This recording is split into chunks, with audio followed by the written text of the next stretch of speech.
16번 문제 보도록 할게요. 문장이 길죠? 자, 문장이 길면 여러분들이 문장에서 어떤 유형인지 바로바로 알아내는 몇 가지 팁들이 있죠. 자, 이번 시간에 우리가 봤었던 문제 중에서 어떤 문제 같은 경우는 조건부 확률 유형의 문제였고요. 어떤 문제 같은 경우는 정규 분포랑 관련된 문제라든지 아니면 신뢰도를 구하는 그런 유형의 문제들이 몇 가지 있습니다. 자, 문제를 보면 바로 나올 거예요. 쭉 내려보면 뭔가 신뢰도 나와 있습니다. 추정과 관련된 유형의 문제다라고 하는 거죠. 자, 16번 문제. 자, 마찬가지로 수능 특강에서 연계된 유형의 문제입니다. 자, 사실 수능 특강에서도 연계됐었지만 이런 유형의 문제는 굉장히 정형화된 유형의 문제라 필수 유형이라고 할 수 있죠. 자, 풀이보도록 할게요. 자, 어느 농가에서 생산하는 석류의 무게는 평균이 M, 표준 편차가 40인 정규 분포를 따른다고 한다. 자, 이 농가에서 생산하는 석류 중에서 이미 추출한 크기가 64인. 자, 바로바로 여러분 이런 거 체크하셔야 되죠. 이 문장을 두 번 읽을 생각을 하시면 시간이 너무 많이 걸립니다. 그래서 n이 64구나 라고 하는 거 이렇게 체크하시고 그 다음 보도록 할게요. 크기가 64인 표본을 조사하였더니 석류 무게의 표본 평균의 값이 무엇이었다 라고 나와 있습니다. 자, 근데 여기서요. 주어진 게 확률 변수가 석류의 무게예요. 확률 변수가 석류의 무게고요. 그 무게라고 하는 게 평균과 표준 편차가 이렇게 주어진 정규 분포를 따르는 거죠. 그래서 x는 석류의 무게인데 이 무게는 정규 분포를 따르고 모평균 m은 뭔지 모르고 표준 편차가 40, 그래서 분산이 40의 제곱인 이런 정규 분포를 따르는구나. 그리고 이 농가에서 생산한 석류 중에서 이미 추출한 크기가 64인 표본을 조사하였더니 그러한 표본 얘기만 나오면 무엇을 할 수 있죠? X바라고 하는 표본 평균이라고 하는 새로운 확률 변수, 표본 평균이라고 하는 이 새로운 확률 변수는 모르는 모평균 M 루트 N분의 시그마 제곱인 이러한 정규 분포를 따른다는 사실이 알려져 있습니다. 그런데 그러한 X바 중에 석류 무게의 표본 평균의 값이 어떻게 주어진 거죠? 스몰 x바라고 주어진 거죠. 이걸 다 구하면 그것은 확률 변수가 되고 변수는 이러한 정규 분포를 따르는데 그중에 한 개만 우리가 뽑았는데 그게 x바다라는 거죠. 이 결과를 이용해서 이 농가에서 생산하는 석류 무게의 평균 m에 대한 신뢰도 99%라고 나와 있어요. 자, 신뢰도 99%라고 하면 여러분 바로 무엇을 대응시켜서 보셔야 되냐면 이 부분을 봐야 돼요. 왜?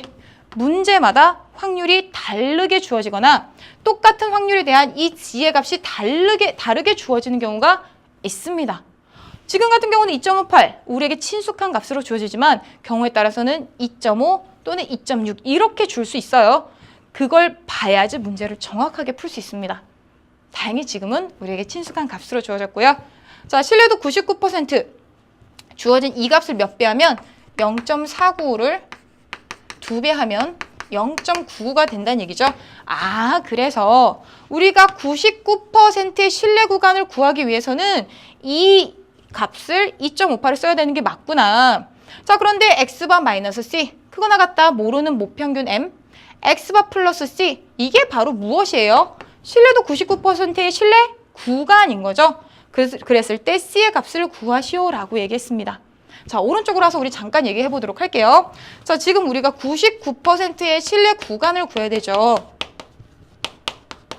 자, 99%의 신뢰 구간을 구해야 되는데요. 어떤 확률이 주어졌냐면 표준 정규 분포표를 따르는 확률 변수치가 2.58보다 작거나 같고 0보다 크거나 같을 확률이 0.495라고 주어져 있어요. 자, 그리고 이 식을 우리가 변형하면 무엇이죠? 그렇죠. 이 확률을 2번 더하면 0.99라는 얘기죠. 그래서 우리가 정규 분포 곡선을 다시 한번 그려보게 되면 0에서부터 2.58 마이너스 2.58 이 부분에 해당하는 넓이, 즉 확률이 0.495의 2배한 0.99다라는 거예요. 되셨어요? 자, 그러면 우리가 이 사실을 이용해서 99%의 신뢰 구간 어떻게 구할 수 있나요? x바라는 값, 이게 한 번 뽑은 표본 평균이 되는 거죠. 이 값을 기준으로 2.58 곱하기 루트 n분의 시그마. 이게 신뢰 구간의 왼쪽 끝값이고요. 모르는 모평균 M X바 플러스 2.58 곱하기 루트 N분의 시그마. 이게 우리가 구하고자 하는 신뢰 구간이다 라고 하는 거죠. 자, 이게 우리 머릿속에 들어와 있으면 지금 문제에서 구하라고 하는 건 X바 마이너스 C M X바 플러스 C. 자, 이게 구한 99% 신뢰 구간이다 라는 거예요. 자, 그러면 무엇과 무엇이 같다는 얘기죠? 여기에 있는 C가, 그렇죠, 여기에 있는 2.58 곱하기 루트 64분의 40이다 라는 얘기입니다. 그래서 C는 2.58 곱하기 루트 64분의 40이 되는 거고요. 그래서 우리가 약분해서 구하게 되면 8이죠. 8로 나누면 5가 돼요. 2.58 곱하기 5를 계산하는 것보다 무엇이 쉽죠? 2.58 곱하기 2분의 10을 계산하는 게 쉽죠. 왜? 25.8을 2로 나누면 되니까. 그러면 12.9라고 계산할 수 있습니다. 되셨나요? 자, 이렇게 해서 우리가 16번 문제 99%의 신뢰 구간을 구하는 문제로 봤었는데요. 자, 이 문제는 이렇게 정리가 되지만 선생님이 여기 있는 이 부분에 대한 표준 정규 분포 곡선까지 그려드린 이유는요. 문제에 따라서는요. 확률이 요거 하나만 주어지지 않고 예를 들면 이러한 확률의 값이 뭔가, 즉 정확하게는요. 0.95를 2로 나눈 값으로 주어질 때도 있어요. 자, 그렇다면 두 개의 확률이 주어진다면 여러분들이 문제를 풀면서 확률을, 즉 신뢰도에 따른 무엇, 신뢰 구간을 구할 때 2.58을 택해야 될지 1.96을 택해야 될지 어렵다라고 하는 거죠. 그래서 이런 부분 때문에 굳이 선생님이 말씀하신 이런 확률 분포에 대한 얘기까지 같이 봐야 되는구나 라고 하는 겁니다. 왜 확률을 봐야 되는지 아시겠죠? 무엇이 95% 신뢰 구간을 추정할 때 쓰는 것이고 무엇이 99% 신뢰 구간을 추정할 때 쓰는 것인지 확실히 하고 가셔야 된다는 얘기입니다. 자, 그래서 선생님이 이 문제를 다시 정리해 드리면요. 이런 유형의 문제에 익숙해져 있다면 99%의 신뢰 구간을 구해야 되니까 99%의 반, 그럼 여기 2.58을 이용해서 C라는 값이 무엇이다? 2.58 곱하기 루트 64분의 표준 편차 40이다 라고 해서 우리가 바로 C의 값을 구할 수도 있다라는 거죠. 자, 그런데요, 여러분. 사실 이렇게 익숙한 유형이 항상 풀리던 것처럼 잘 풀리면 얼마나 좋겠어요. 근데 시험이라고 하는 게 엄청난 중압감, 그 압박감이 있잖아요. 그래서 내가 정말 많이 익숙해져 있고 자신 있었던 유형도 그 시험지를 펼쳐놓고 보게 되면 실수도 많이 하게 되고 그래서 정말 여러분들이 좌절하는 경우가 많습니다. 선생님도 시험 앞에서 제 실력 발휘를 잘하는 그러한 가슴이 이렇게 쿵쾅쿵쾅 뛰지 않고 잘할 수 있는 그런 편은 아니에요. 그래서 우리 제자들이 이번 시험이 안 그래도 올해 9월 모평보다 어렵고 그리고 대수능보다 어렵게 이미 출제됐었다라고 하는 걸 알고 있기 때문에 이미 그런 사실 모르고 시험 현장에 들어갔다면 얼마만큼 당혹스러워하면서 그 압박감을 이겨내면서 풀었을지 선생님도 어느 정도 상상이 되는 것 같아요. 그래서 여러분 정말 시험 결과 중요하지만 이제까지 열심히 차근차근 해왔었던 그 열정과 노력들은 결코 사라지지 않습니다. 스스로에게 잘했다고 토닥여 주시기 바랍니다. 아시겠죠?